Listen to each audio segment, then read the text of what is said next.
Assalamualaikum warahmatullahi wabarakatuh. Saya Nandi Wafalazikin dengan NIM 200605110160 ingin membahas sedikit tentang praktikum 7, yang dimana kita diminta untuk menambahkan metode. Yang pertama ya, kita diminta untuk menambahkan metode pada kelas tree untuk mendapatkan value maksimum dan value minimum pada tree tersebut.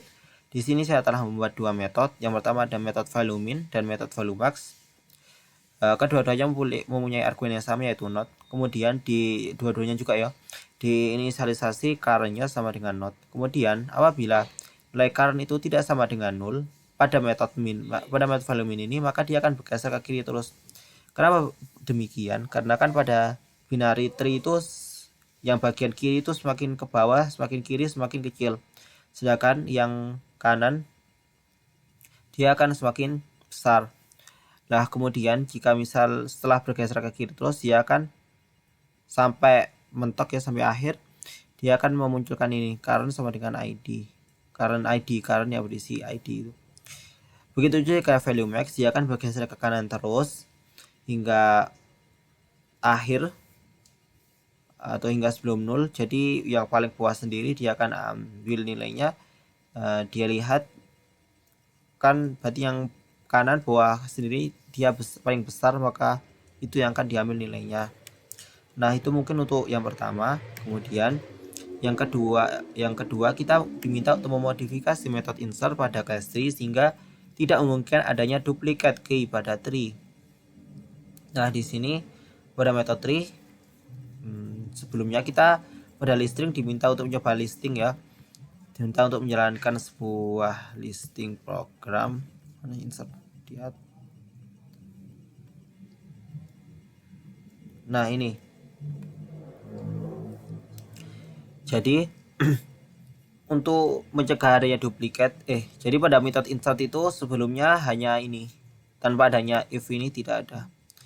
Kita tambahkan di dalamnya dengan menambahkan metode duplikat ini. Metode duplikat ini yang berguna untuk mencegah adanya duplikat data pada binary tree. Nah, dia mempunyai argumen key, kemudian diinisialisasi current sama dengan root, kemudian ada pulangan while. Apabila current ini nilainya tidak sama dengan key, ID nilainya sama dengan key, maka kemudian ada kondisi di dalamnya lagi. Apabila key itu lebih kecil daripada current ID, maka dia akan bergeser ke kiri. Namun apabila tidak demikian, maka dia akan bergeser ke kanan. Nah, kemudian ada ini lagi, if keadaan jika misal current nilai sama dengan 0, maka metode ini akan mereturn false. Namun apabila nilai current ini itu sama dengan nilai key sama dengan nilai current, maka dia akan mereturn true, yang artinya data itu benar adanya duplikat di dalamnya. Nah, jika misal nilainya itu true, maka dia akan menjalankan ini, mengeprint data is available atau data telah ada. Namun apabila tidak demikian, maka dia akan, apabila data itu belum ada atau tidak duplikat, maka atau nilainya false ya, maka dia akan mengeluarkan instance seperti biasanya. Nah, mungkin itu. Kemudian kita coba untuk menjalankan aplikasinya atau programnya. Nah, di sini kita tinggal menulis depan dari katanya. Misal untuk show maka kita menulis s seperti ini misal. Kemudian untuk insert kita menulis if, f untuk menulis fin untuk f, d untuk delete, kemudian m untuk maximal value, v untuk minimal value, dan t untuk traverse. Nah, di sini misal kita ingin menambahkan data. Nah, kita misal masukkan 98 dengan isinya adalah nama saya misalnya begini. Nah, kemudian kita ingin mencari data tersebut, kita cari f aja cukup.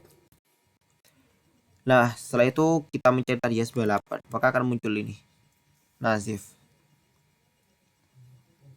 Namun, kemudian jika misal kita masukkan data lagi dengan isi yang sama 98 lagi 98, kita masukkan nilai yang sama. maka akan ada data is available, artinya data telah sama. Terus kita coba lihat. Nah, ini tadi masuk ya, 98 masuk di sini. Ini masuk. Nah, kemudian jika ingin mencari nilai yang paling besar, maka menulis M. Nah, nilai yang besar 98 tadi yang telah kita masukkan. Nah, kemudian mencari yang kecil. Nah, 12 ya, ini paling kecil 12, paling kiri 12. Kemudian misal untuk mencoba traverse. Di sini satu itu untuk pre-order, yang kedua untuk in order, yang ketiga adalah untuk post order. Kita cek yang pertama misal. Kemudian yang kedua ya tadi. Kemudian yang pertama. Nah, kemudian T lagi. Dan yang kedua misal. Terus T dan yang ketiga. Nah, begini. Mungkin outputnya itu, mungkin hanya itu yang dapat saya sampaikan. Kurang lebihnya mohon maaf. Wassalamualaikum warahmatullahi wabarakatuh.